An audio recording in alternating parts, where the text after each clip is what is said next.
রাতে বাচ্চারা কান্না করলে আপনি যদি এই একটি আয়াত 7 বার পরে বাচ্চার মাথায় ফু দিতে পারেন, আল্লাহ তাআলা আপনার বাচ্চার কান্না অফ করে দিবেন। আমাদের মধ্যে অনেকেই আছেন, অনেক বোনেরা আছেন, আমাদেরকে ফোন দিয়ে বলেন, হুজুর আমার ছোট্ট বাচ্চাটা খুব কান্না করে, দেখা যায় যখনই রাত হয় তখনই খুব কান্না করে, খুব চিল্লাফাল্লা করে, আমি তাকে কোনোভাবেই তার কান্না অফ করতে পারি না। আমাদেরকে এটা অনেকেই বলে থাকেন। ছোট যে বেবিগুলো আছে দেখা যায় রাতের বেলা ঘুমানোর আগ দিয়ে খুব কান্না করে, দেখা যায় হুট করে মাঝরাতে দেখা যায় উঠে কান্না শুরু করে দেয়, খুব কান্নাকাটি করে। কিন্তু আপনি এত রাতে কী করবেন, কোথায় যাবেন? মায়েরাও কোনো উপায় খুঁজে পান না, বাবারাও কোনো উপায় খুঁজে পান না যে এত রাতে কান্না করতেছে, এত রাতে তো ডাক্তারও নাই, কোথায় নিয়ে যাব, কি করব? খুব হতাশ হয়ে যান। প্রিয় মায়েরা আমার, প্রিয় ভাইরা আমার যারা আছেন, আপনারা যদি এই আয়াতটি 7 বার পরে, বাচ্চা যখন কান্না করে তখন এই আয়াতটি 7 বার পরে আপনি যদি বাচ্চার মাথায় ফু দিতে পারেন, তাহলে আপনার বাচ্চার কান্না অফ হয়ে যাবে। একটা কথা মাথায় রাখবেন। আপনারা অনেক মায়েরা আছেন, অনেক বাবারা আছেন যারা কি করেন, যখন ছোট বেবি হয় তখন আপনারা কি করেন, বাচ্চার একটা পিকচার তুলে ফেসবুকে পোস্ট করে দেন। ফেসবুকে পোস্ট করে সবাইকে আপনারা দেখান।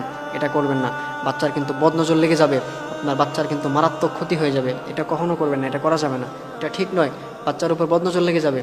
বদনজর এটা কিন্তু একটা সত্য বিষয়। আল্লাহর হাবিব সাল্লাল্লাহু আলাইহি ওয়াসাল্লাম জানিয়েছেন, আল আইনু হাক্কুন।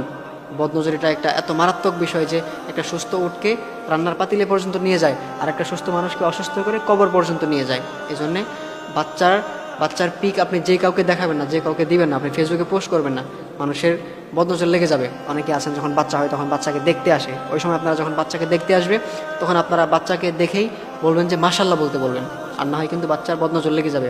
আর আরেকটা বিষয় হচ্ছে, অনেক সময় ছোট বাচ্চাদের দুষ্ট জিনেরা ওদেরকে খুব ডিস্টার্ব করে, যার কারণে বাচ্চারা কান্না করে। দুষ্ট জিনেদের কারণে অনেক সময় দুষ্ট জিনের আক্রমণের কারণে বাচ্চারা কান্না করে, এই প্রবলেমটা হয়ে থাকে।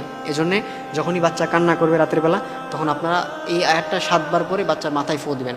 আয়াতটা আমরা সবাই জানি, সে আয়াতটা হচ্ছে আয়াতুল কুরসি, অর্থাৎ হচ্ছে সূরা বাকারার মধ্যে আয়াতটি রয়েছে আয়াতুল কুরসি।